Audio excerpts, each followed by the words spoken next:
哇，这竟然是月饼！而且在这里看古建，你能触发 NPC 大叔的私人古建讲解，一转身呢还能掉进蓝调暮色和羊群里。这就是在山西看古建的魅力，能从顶级的神仙到最鲜活的人间。看过了盐山寺和公主寺的震撼，凡是三寺的最终章三圣寺会是个什么样子呢？它位于山西省忻州市樊氏县沙河镇西岩口村，是第6批全国重点文物保护单位。下午4点半到这里的时候，我已经是全场最后一个散客了。走进第一进院落，正对着的主殿呢，被保护性的围了起来。但只要稍微抬起头，首先死死抓住眼球的呢，就是屋檐下这个凶悍甚至长着第3只眼的吞口神兽。它狂暴的一口咬住下端的柱头，主打一个武力震慑。但是呢，就在它左右两边，本来在严肃的普拍坊，也就是这根横木上，竟然随意的趴着、坐着、光着身子的小泥人，一个在费力的往前爬，一个就很松弛的坐在横梁上发呆。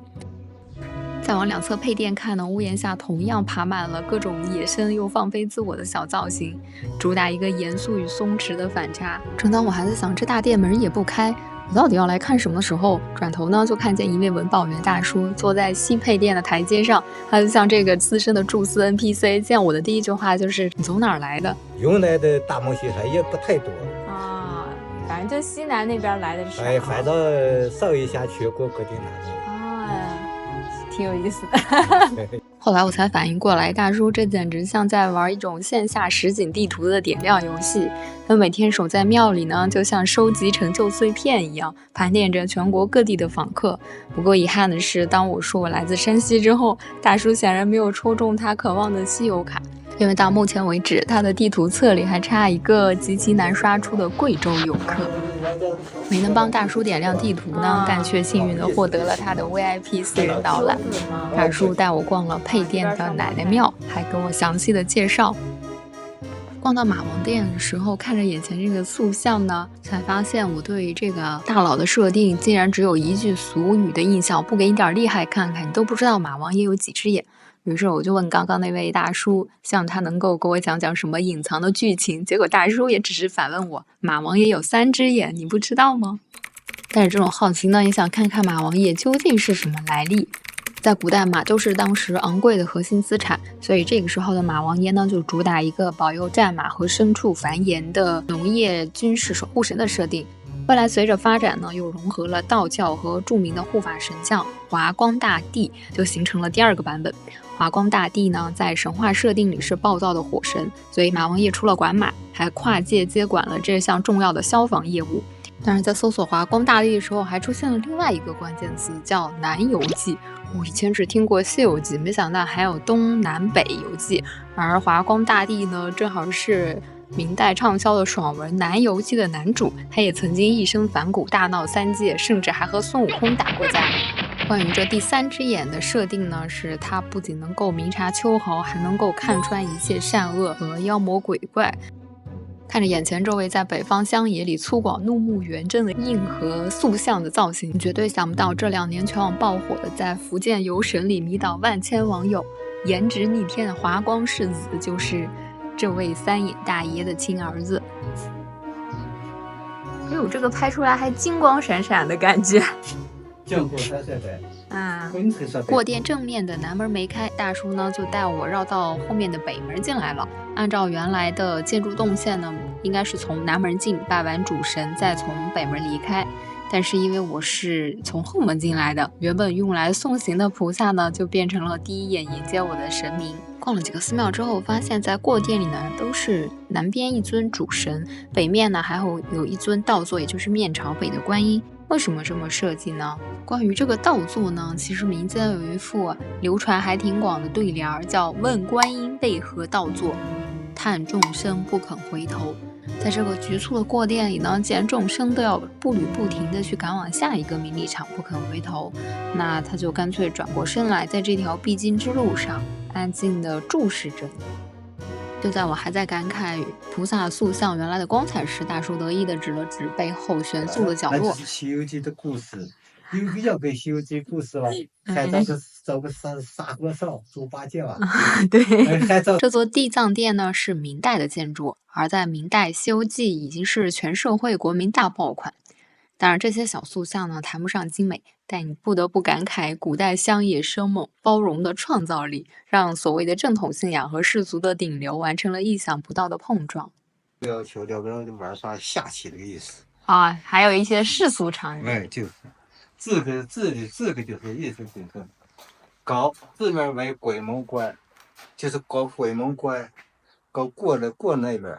就是搞鬼门关过了野窝边那边啊，就属于野窝关。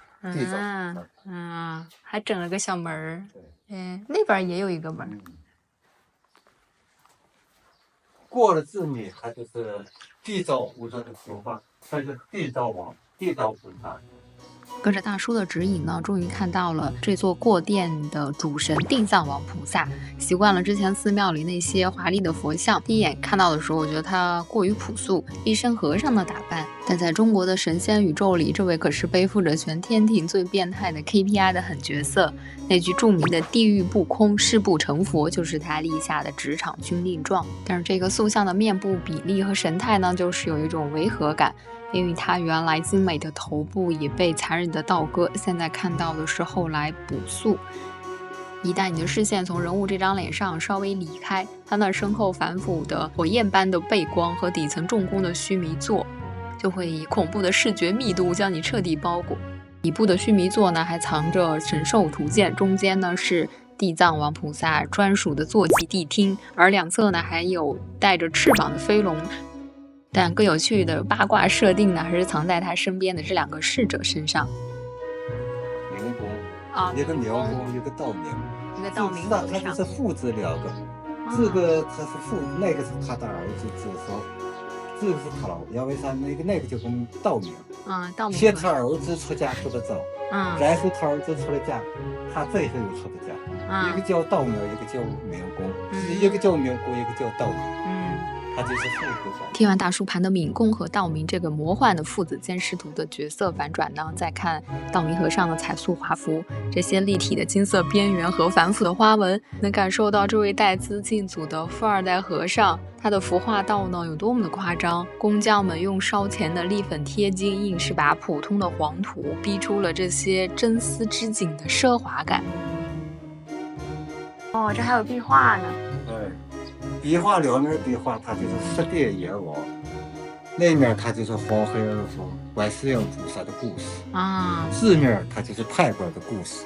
判官呢是在字面里的这个法院这个部门，在这个法院这个部门就是判这个人，然后就是个你什么罪行，就定一个什么罪行。然后看。但是过了那一面就是判官在把玩这个部门，要是字面有什么果，那面就得到什么样。听完大叔热心的介绍了一圈之后呢，仔细盘一盘这里的神仙编制，就会发现古人硬核的实用主义。中间坐着这位最高大的地藏王菩萨是纯正的佛教体系，属于印度进口了，而两边墙上画着的十殿阎王呢，却是中国本土道教和封建官僚体系的原创手笔。那不同体系的神仙在同一个大殿里办公，这也是民间信仰魔幻但非常包容的地方。在过殿东西两边镇守的呢是体型庞大、怒目金刚的四大天王，他们像是这里的外围保安团队，用夸张的肌肉线条和兵器把整个大殿的武力值和压迫感拉满。常规的广目天王呢，手里只是斯文的拿着一条小蛇，代表着谐音顺。但是这里的彩塑呢，广目天王直接单手掐暴龙的命，这哪里是在温和的祈求顺，简直就是在这干旱的北方大地上，通过这双充满力量的手，霸道的向管降水的龙王强行要顺。最有意思的是，这个龙的身体呢，还是要被旁边的鬼族卖力的托举着，而在别的地方呢，天王脚下的鬼族都是死死踩住的炮灰，而这里呢，把阶下囚变成了小助理。这种罕见的职场生态也把工匠这种跳脱又很野生的想象力展现得淋漓尽致。中间呢是一夫二弟子的安静的力量，四周呢又很暴躁。在这个充满张力的空间里，再回头去看角落里偷偷藏着的孙悟空，也会觉得古代这帮手艺人真的是懂怎么拿捏空间和情绪的反差。从地藏殿出来的第二进院落，正对着呢就是这座寺庙的大雄宝殿。它的外观和刚刚充满色彩的神仙彩塑完全是两个极端。在这座金元时期的大殿上，硕大的斗拱呢，就是纯粹的受力构建，大开大合，撑起了整个沉重的屋顶。站在这里感受到的只有粗犷的属于北方大地的古朴色彩。进入大殿的一瞬间呢，也感觉长长的松了一口气，因为刚才的地藏殿里像是一个拥挤的神仙密度又很高的3D 手办陈列室。元代的大雄宝殿呢，给人第一感觉就是空旷，整个大殿内部呢没有任何多余的柱子遮挡。殿里供奉的是华严三圣的塑像，也是这座寺庙名字的由来。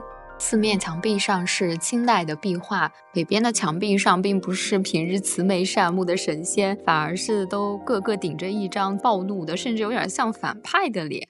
那这面幽暗墙壁上暴怒的形象呢，在神仙体系里也有自己的专属名称冥王。就看他现在暴突着3只眼，又有愤怒的獠牙，加上顶部炸裂的头发，但他们也不是什么反派，而是佛门为了彻底的绞杀邪恶而具象化出来的绝对的愤怒。这里也有和浑元永安寺同款的撕脸冥王，他正用双手硬生生地撕开自己绿色的狰狞的面皮，露出里面那张白净真实的脸庞。面对难以驯服的恶囊，神明只能戴上比恶魔更恐怖的面具，但为了向世人证明自己的底色呢，他又必须惨烈地撕开自己。从大雄宝殿出来，正好赶上了文保元大叔下班的生物钟。离开大殿，重新站在院子里的时候呢，感受到的是纯粹的古朴和踏实。它论地位呢，卷不过隔壁岩山寺的清代壁画，也没有公主寺那种满级的水陆大秀。这院子里有管生儿育女的奶奶庙，有管牲口的马王爷，都精准地切中了老百姓最朴素的生存痛点。要保佑生娃，保佑降雨，保佑牲口，主打一个有求必应。回程路过沙河镇的时候呢，包车师傅还不忘骄傲的给我安利了他们这里的憨山景区。哇，对于一个北方小镇来说，这个硬核的基建确实太让人意外了。看了一天的寺庙，我以为已经彻底和这些神仙局断开连接的时候，突然看到前车屁股上贴着南无阿弥陀佛的车贴，哇，它就像一个弹桩突然跳到了眼前。这一刻才真切的感慨，真的是到了五台山脚下了。回繁市县的路上呢，一路上都是治愈的北方乡野风光。当时我跟师傅说，希望能开得慢一点，让我多看一会儿。但是师傅呢，虽然嘴上客气的说着不急不急，但你能从这个车速里清晰的感受到，他真的已经想回家吃晚饭了。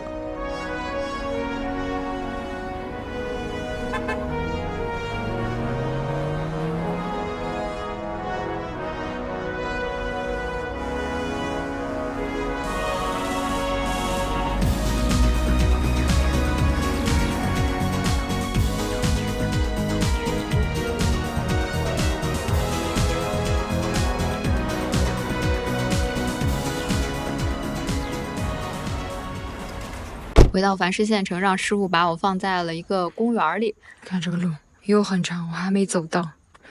这公园就很直白，一条大道。而在路的尽头呢，竟然还有一座县城版的小东方明珠。一路走到尽头，随着地势的升高，停下脚步回头看了一眼，哇，这简直就是震撼的沙盘视角的拉远。视线越过这个长长的坡道和现代的县城，直观的能够看到，在这座看似热闹的人类城镇的背后，矗立着雄壮甚至还带着天然压迫感的北方大山。天哪，我真的就从那个公园的路上，然后这边听见羊叫进来了，哇，钻过这几排树林，眼前就突然变成了另外一番天地。顺着狗子的视线，先看过去是10几只羊，结果往前多走了2步，好家伙，这哪里是偶遇，根本是捅了羊窝。而且这个奖池还在疯狂的叠加，视线里的白色越来越多，越来越近。等我反应过来的时候，已经彻底被这片白色的海洋包围了，敌人离我越来越近了。等大姐溜达过来和她闲聊了几句，才知道这里竟然有300多只羊。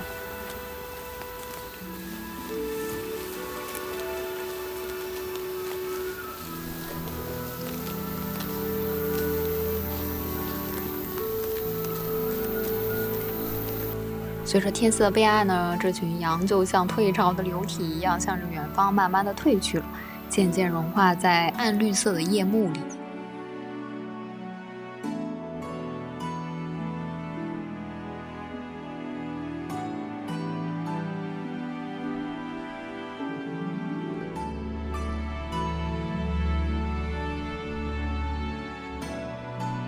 天色彻底黑透之前呢，我也扎进了凡市县城的碳水宇宙里，每晚凉粉下肚。原本想去找包车师傅推荐本地的豆干，结果半天像无头苍蝇一样，最后只能向超市的老板求助。这个路一走到都有个，这个都离我光里以外。那有个叫个2级的这个床，那个床讲是在鼓楼那条街上吗？鼓楼那条街上，前面那条街是有那个黄口房了，那没有豆腐干。好。凭着半懂半不懂的这种直觉，摸到另外一条街上，豆腐干没找到呢，结果却在街角撞见了一家卖月饼的小摊儿，特色马蹄酥月饼，让我去瞅瞅是个怎么事儿。你好，饼把饼，你这月饼咋还啊？那个吗？12块钱一斤，都12块一斤。这个是月饼啊？这什么馅儿的？5仁的。说实话，这月饼长得完全不是我印象中那种模具出来的，有着复杂图案的外壳，小小的一个，而且是这种坦荡的素面朝天。迫不及待当街尝一口，真的好吃的嘞！我一口咬下去，口感很惊艳。我平时吃的那种月饼完全不是一个物种，它就像我在晋北参观古建一样的感受，外表简单粗糙，但只要耐心的吃下一口，你会发现里面藏着的全是惊艳绵密的人间底色。